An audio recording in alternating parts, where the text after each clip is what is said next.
elements that inspired me to direct Secret Invasion are really in Kyle Bradstreet's script. In the very first few pages, you discover themes of mistrust and paranoia and suspicion. And the main character of this episode, the catalyst that carries us into the story, a very complex story with many characters, is really simply Nick Fury, a man, not a superhero, a man without superpowers like flying or punching with big strong arms, but human superpowers like persuasion and empathy. And I love a human-scaled story that explores universal themes rather than a story that's too big that then tries to touch the heart. So I think that this story had all the elements that excite me as a storyteller, and I do feel that Marvel is the pinnacle of storytelling in Hollywood today, and to be able to enter that world, be invited into that world, and work not only with their resources but with their drive to tell story and clarify story and make it the best it can be, it was an exciting proposition. What is the overall tone of the series? This series, the tone of this series is much darker and grittier and more grounded than a typical Marvel show or movie. And I think part of that is the main character, a Nick Fury who has aged, gained wisdom, gained experience, but also he's broken a little bit, lost his step, feels like he needs to regain it. In order to do that, he needs to confront issues in his personal life.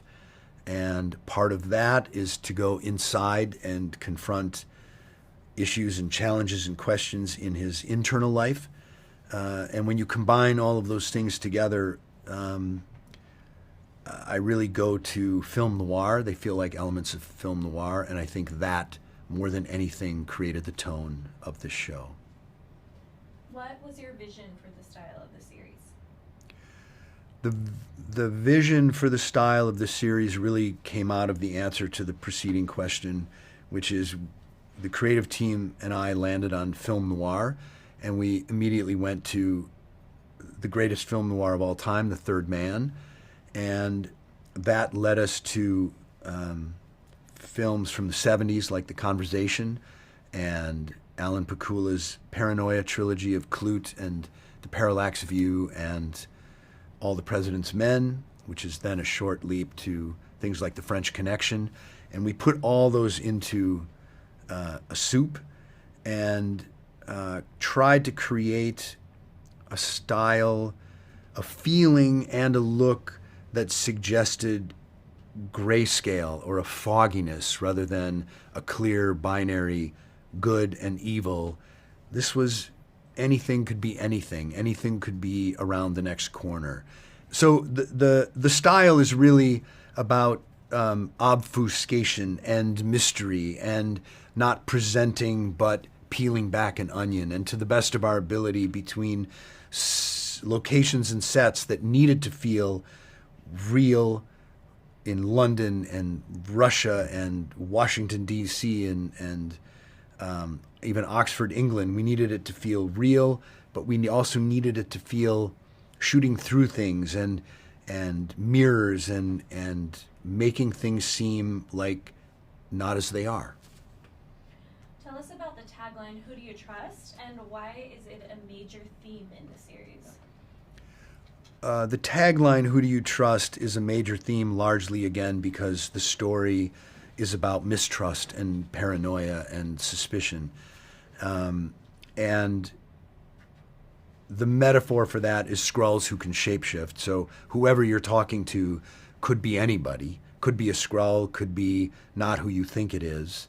And it's a little bit like an unreliable narrator, except I do believe that Nick Fury is always a reliable and steady narrator, even if he's a little on his back foot. And I think that his best friend Talos is always a reliable narrator. And so we can trust that they will take us into a story where they can't trust anything. And I think that creates a really fun ride for audiences. The series gives us a look at Nick Fury's personal life. Is it fair to say that in some ways this is his story?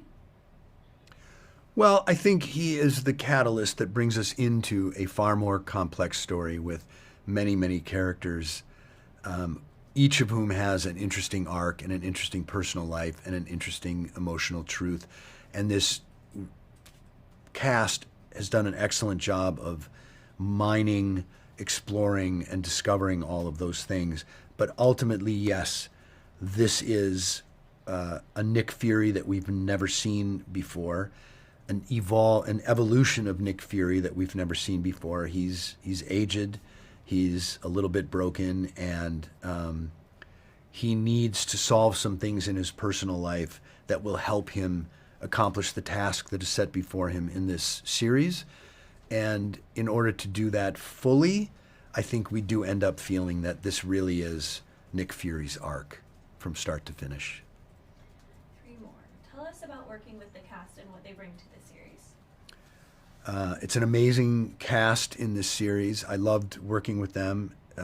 It was, on some levels, an honor to work with this cast. It was a thrill. It was exciting. I'm a fanboy of everybody in the cast.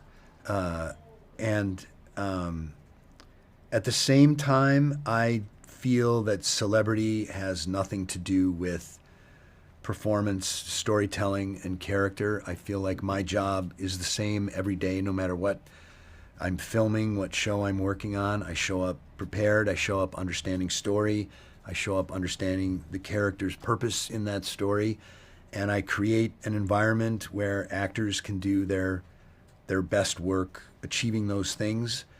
That said, when you work with this level of consummate professional, this level of experience, your job gets a little easier because they come so prepared and so understanding of the whole series and how they fit into it, that my job is really to give them a one-word note from time to time. And that was fun because I really was watching the show while I was making it. Why was building practical sets important to you, and what did they add to the production value? Building practical sets and using locations, for me, add a truth to this series and to every scene, in that I think part of the job of the screenwriter and the cinematographer and the production designer and the actors and me is to create within this two-dimensional world that is filmed entertainment, to create the real feeling of a three-dimensional world.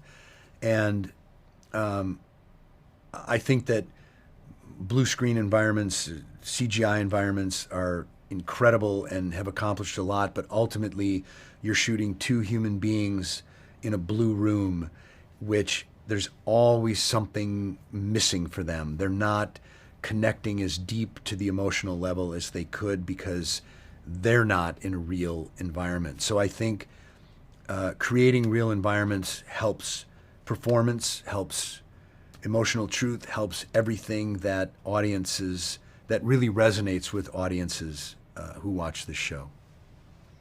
And lastly, what do you hope viewers will experience when they watch Secret Invasion? I hope that viewers will experience thrills and chills and satisfaction. I hope that there are elements of the show that they can take with them from their heart that will move to their head and make them think about the world we live in a different way, make them think about the themes of mistrust and paranoia and suspicion, and maybe change the world we live in today for the better.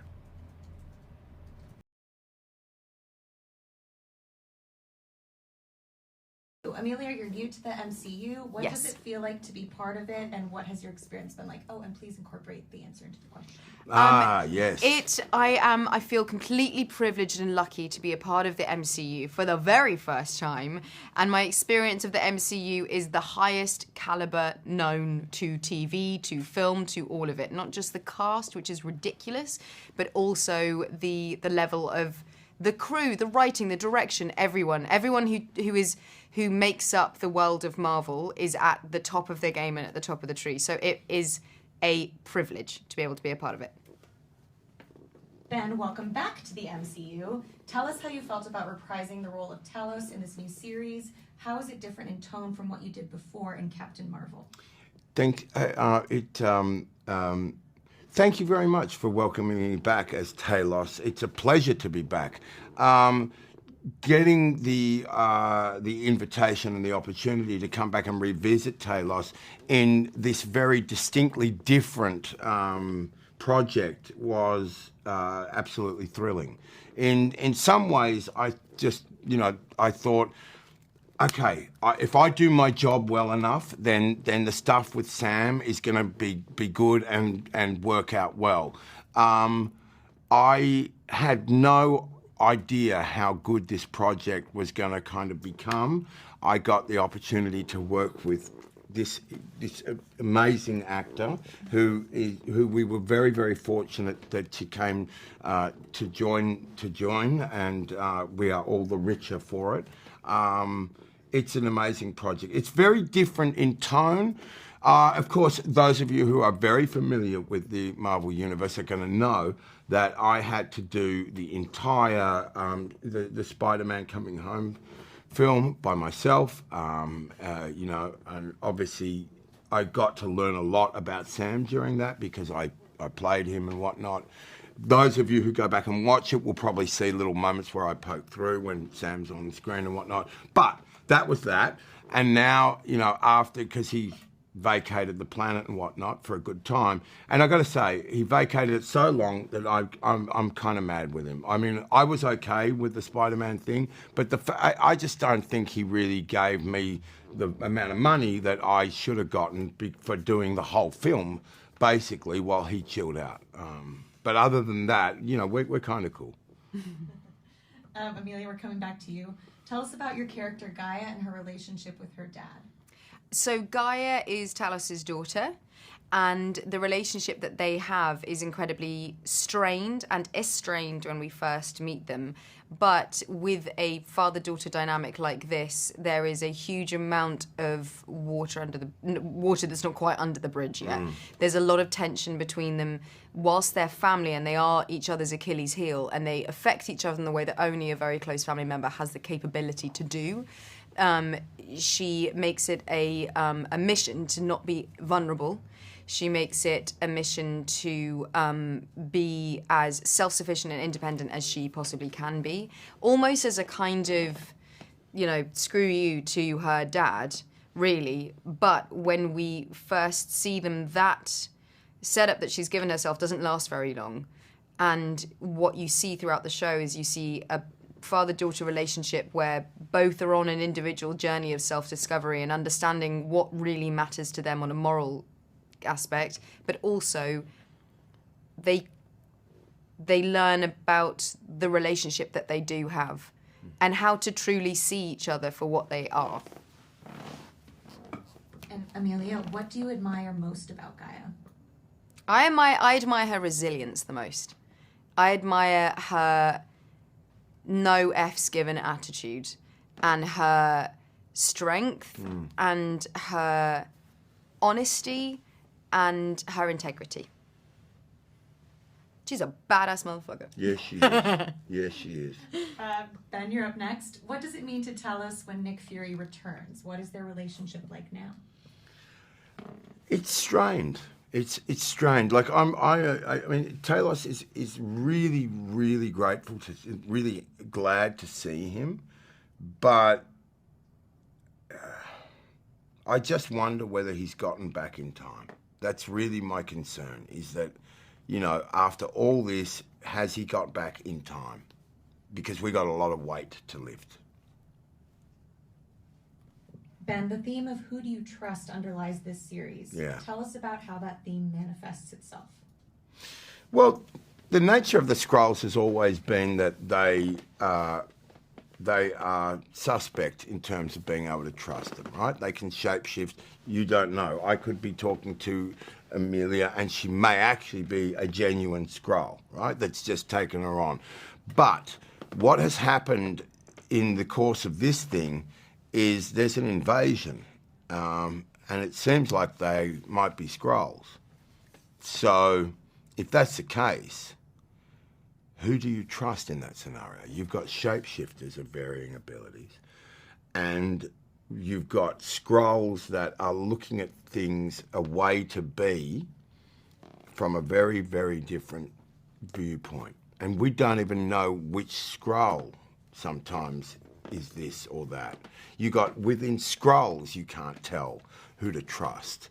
Is that a human? Well, you can't trust anyone. And because you trust the wrong person, it's over. And a lot of people trust the wrong person and get taken and go, and they're just gone. They're gone straight away. Then this is for both or either of you. What does director Ali Salim bring to the project? Oh, he brought it. Yeah, he did. He really brought it on home. He directed, Ali Salim directed all 6 episodes, keep saying I don't know why, all 6 episodes, and he brought a vision and an integrity that he kept everyone on the path of. Yeah. But he also was incredibly generous as a director and gave each individual actor time for their character to develop and time for their character to be as rich and complicated and nuanced as possible. So it really felt, you felt safe in his hands and in knowing that he was always destined to make the best version of what this could be. Yeah. I just, Ali was kind of like a revelation, really. Now, to be able to do that, to have the grace that Ali had, to have the sort of the sureness of touch, because it didn't feel like we went out there and did stuff again and again and again and then messed around doing angles and angles. The days moved, and they moved really quickly. And, he felt on our side. Yeah, and that's it. And there would be times because, I act with a lot of uncertainty and just wanting to try something else. And when, and I said to Ali, listen, you just run me the way, this way, and it's going to be fine. And he took that, and he would always guide me back to where I think it was pulsatingly effective in the script. And that is something that not many people can do with the grace and generosity like Ali can. And not many people can spend the time listening and qualitatively feeding back to all of the actors. He's a person with immense giving power. Mm-hmm. And you want that from your director. You want your director to know what's going on, and you want your director to take you to the most effective zone as they see it at that time. And Ali is a really beautiful guy to work with. Mm.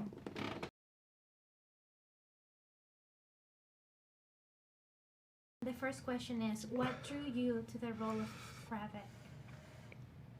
It was that Gravik was pitched to me as a really dark character, and I'd never played a villain before, I guess, and just had some great conversations with the producers, and I came on really early when they were still developing the show, so there were lots of ideas, and we had some great conversations about, the style of the show and what their intentions were, and how they wanted to create a thriller, espionage type vibe, and in a way that felt grounded and real. So that really appealed to me, and Gravik sort of building him around that tone just felt really appealing to me at the time, and it was a kind of a role that I'd never played before, so it felt really interesting for me. Thank you. So the next one is, what was it like to play a villain in the Marvel Cinematic Universe? Well, I'd never played a villain before, so it was really my first experience of playing a villain, and I think what was interesting about this was that he was Gravik was a character that we wanted to make as real as possible, and it was really important to us that we made him as dangerous as possible, and that his relationship towards violence was really real, and that so to me it felt like I was in a drama. I sort of, at some point, it wasn't about being in the MCU, it was just about getting to play a really interesting and complicated role with a terrific group of actors, man. Like, the cast was just astonishing. So, and there was a couple of scenes I read that, where Gravik is with Talos and Fury, and some of the writing Brian Tucker created was just awesome. It felt like pieces extracted from a play. So there was a part of me that knew it was going to be a lot of fun to act in. But yeah, it was a lot of fun. I guess you responded already this, but what did you enjoy the most about this experience? What I enjoyed the most, I guess, was I had a great time with the stunts team. Rob and the guys were they were so all over it. They especially with Gravik, because of his relationship to violence, I guess, and his ease around murder, mass murder. Working with those guys in the stunts team, that's what they're good at. So they have, they're all highly qualified in all sorts of martial arts and gun experts, and they're sort of pain teachers. So yeah, I enjoyed that because it helped me with the character, and and then there was a couple of scenes there's one scene with Sam that comes towards the end of the show, and one with Ben, I think, in episode 3 or 4, and I read those really early on, and the writing really excited me. Brian really put together some really dope scenes, and it was just at the time I was I'm gonna get to play these with Sam and Ben, so yeah, I was all in. Thank you for that. The next one is, in general terms, tell us what Gravik's grievances is and what he wants. I think Gravik's grievances is many things, really, but I guess hypocrisy is the word that comes to mind. I think he feels completely let down by the leadership in his life. One of those leaders being Fury and the other Talos. And I think we meet him at a point in episode 1 where he no longer trusts anyone, and that he's got a bone to pick with these guys, and he's really pretty far gone. My feeling was always that here's a guy who's really not well, and he's sort of riddled with rage and hatred to a degree that to me felt like it had to be. We had to go as far as we could go with that, and I think on one level what he wants is to gain as much power as possible in order to inflict as much pain and chaos as possible, while Nick Fury and Talos witness it happening. And so, yeah, it was trying to create as many layers around that as possible, so you feel that there is something going on with this guy underneath that's not what he's saying, and what he's saying and doing are two completely different things, and that when he's speaking to people, there's just needs to feel like there's something else going on underneath that feels uncomfortable. So yeah. Thank you for that.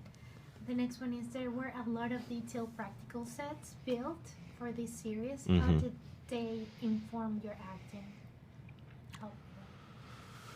Yeah, so I'm trying to think of some of the sets. There's the reactor room and New Skrulls. What was my favourite set? There was a couple of scenes. There was one where they created the National Portrait Gallery, and there was some paintings on the wall that were really great. It was like putting this character in a context that felt so out of place, and it was just really interesting to get to explore, oh, what would this guy's relationship be to some of these paintings and some of these people.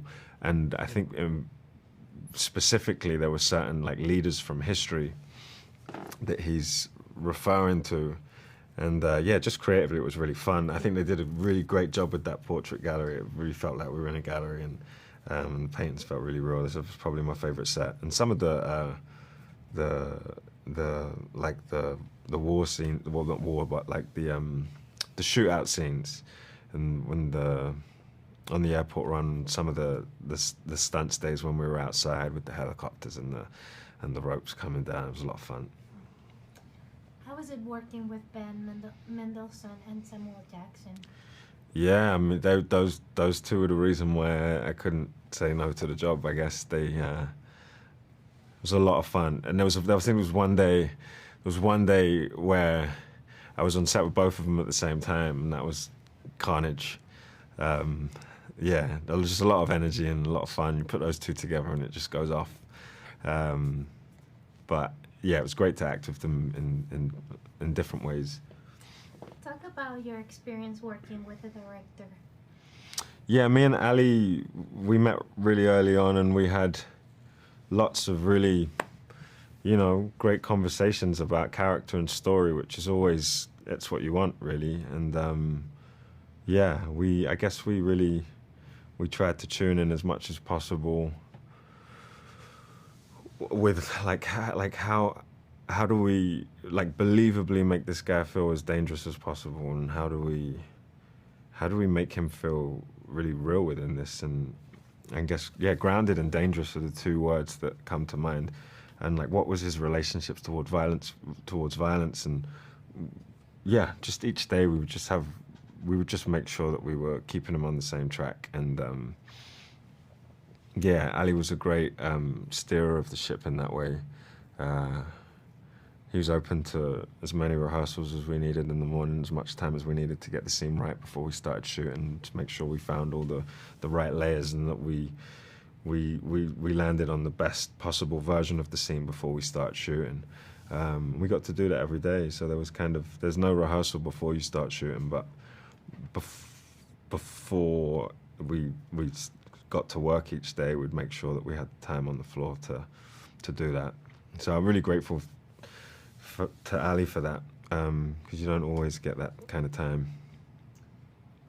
And lastly, if you could describe this series in one word, what would it be and why? I guess the word it's either I'd say dark, or no, I'd say thriller.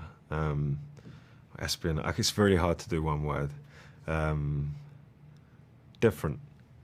Yeah, for Marvel fans, I guess that's probably the most appropriate word, because it's yeah, I don't think they've tapped into this type of genre quite yet in the way that Secret Invasion's doing it.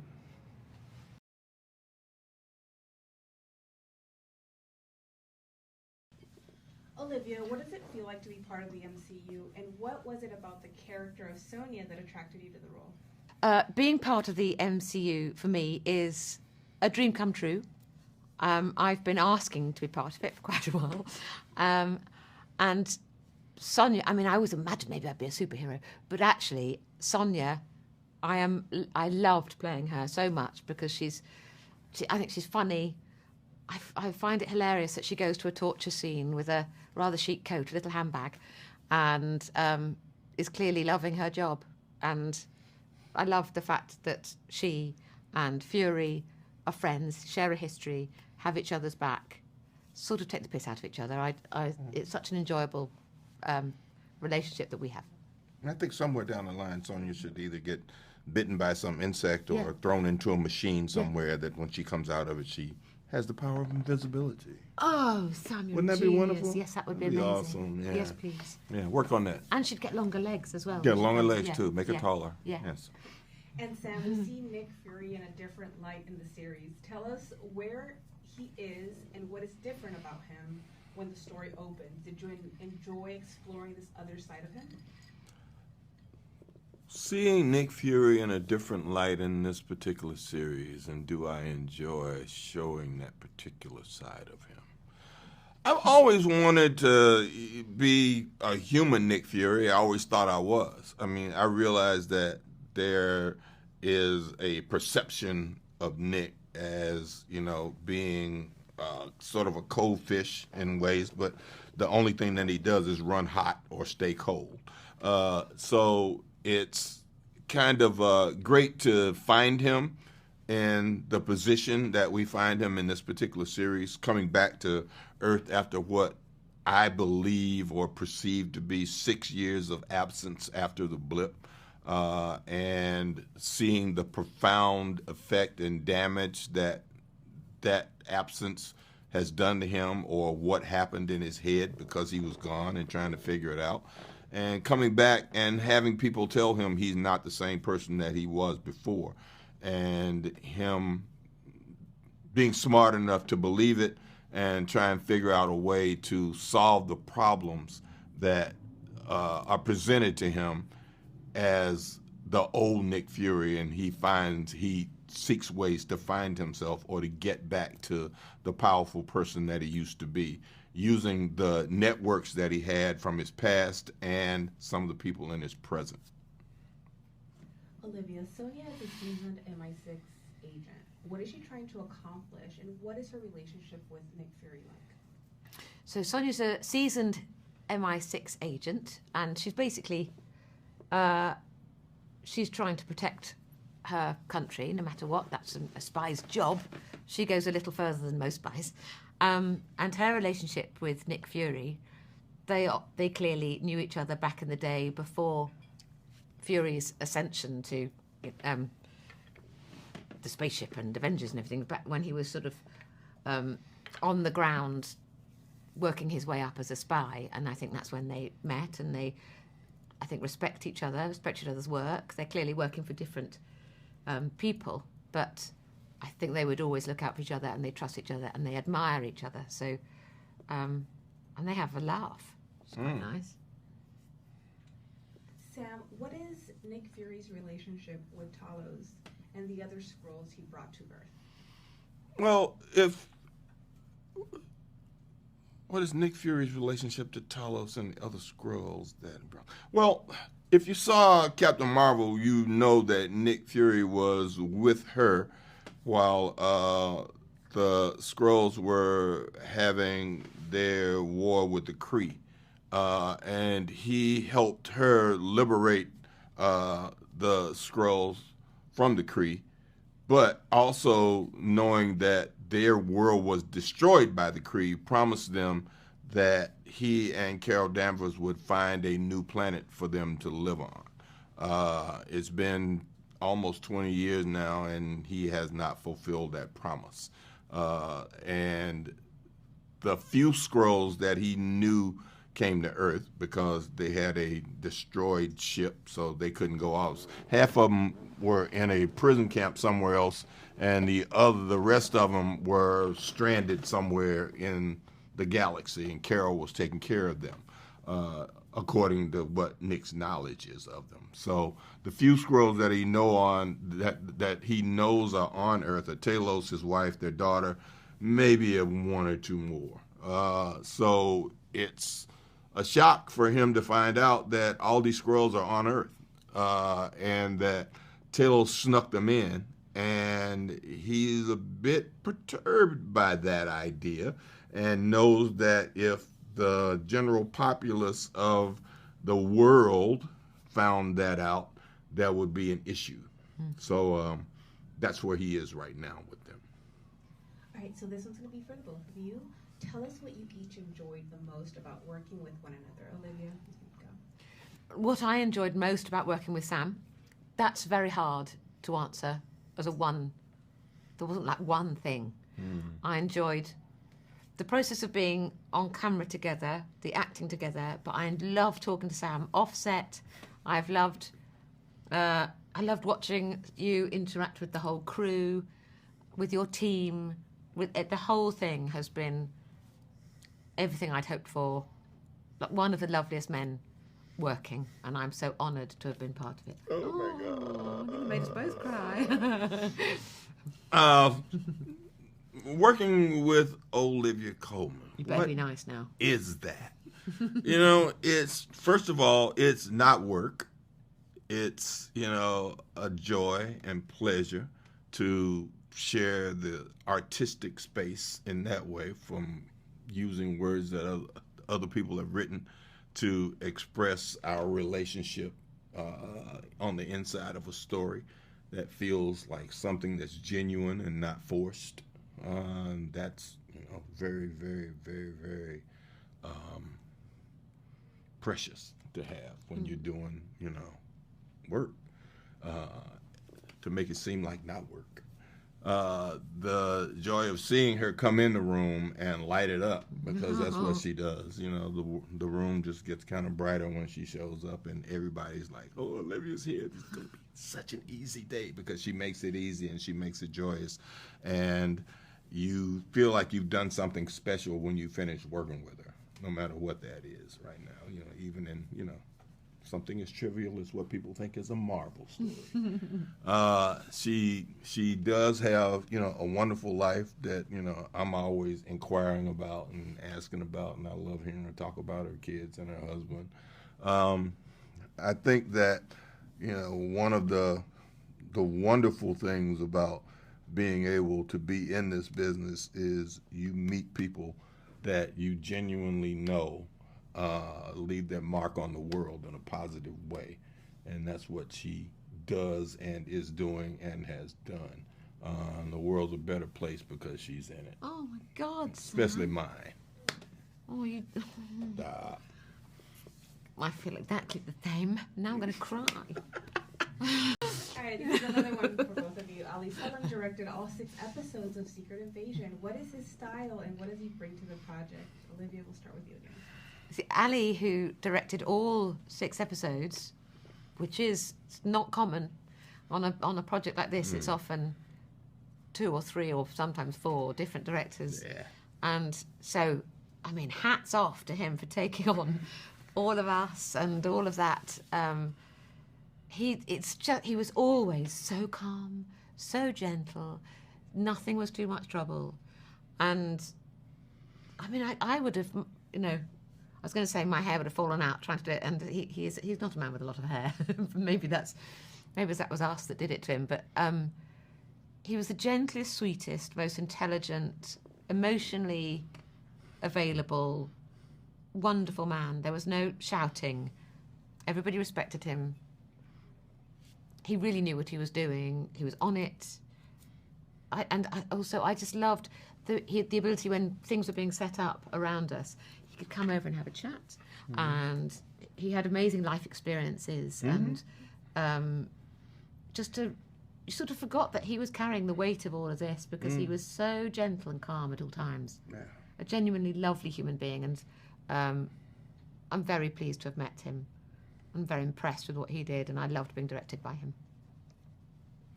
I always, Ali as director. You know, I always think a director is very smart that, you know, kind of leaves me alone. They hire us for a reason, and there are some people that come onto a movie set that I generally tell directors. I always tell them all the time when we have one of our first conversations. You know, I've already seen this movie, and they go, "Oh, what do you think?" I said, "Well, in my head, I've seen the movie. I know what I'm doing from page 1 to page 151. And if you let me do it, I think you'll be okay." And he did. I commend him for that, you know, because there were difficult days, and not necessarily days that I was difficult with him, but there were difficult, you know, the situations were strange, or the things that were happening around the set, you know, and we were doing this right after COVID, so there were a lot of protocols and things going on. So it's not your general movie set. And he found a way to remain calm and a steady hand on the rudder of that ship that I don't think a lot of people would have been able to do. Yeah. And he allowed the production to blossom in all the ways that it had to blossom. And sometimes when, you know, the flower was up and it was sitting in the water, some days you come back and the petals would be curled up or falling off. And you'd look and go, okay, what are we going to do? And he was fine. It's going to be fine. And he would prune those things off. And they would, you know, put some fertilizer in the water and it would get healthy again. And we would go away and they would call us back and go, the flower's not so well right now. Could you come back?